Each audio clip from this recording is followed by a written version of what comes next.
اے اہل ایمان، گفتگو کے وقت پیغمبر صلی اللہ علیہ وآلہ وسلم سے راعنا نہ کہا کرو، انظرنا کہا کرو، اور خوب سن رکھو، اور کافروں کے لیے دکھ دینے والا عذاب ہے۔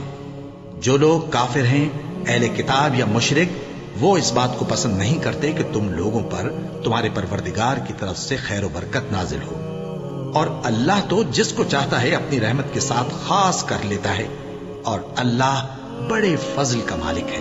ہم جس آیت کو منسوخ کر دیتے یا اسے فراموش کرا دیتے ہیں تو اس سے بہتر یا ویسی ہی اور آیت بھیج دیتی ہیں۔ کیا تم نہیں جانتے کہ اللہ ہر بات پر قادر ہے؟ کیا تمہیں معلوم نہیں کہ آسمانوں اور زمین کی سلطنت اللہ ہی کی ہے، اور اللہ کے سوا تمہارا کوئی دوست اور مددگار نہیں؟ مسلمانوں، کیا تم یہ چاہتے ہو کہ اپنے پیغمبر صلی اللہ علیہ وآلہ وسلم سے اسی طرح کے سوال کرو جس طرح کے سوال پہلے موسیٰ سے کیے گئے تھے؟ اور جس شخص نے ایمان چھوڑ کر اس کے بدلے کفر لیا تو یقیناً وہ سیدھے رستے سے بھٹک گیا۔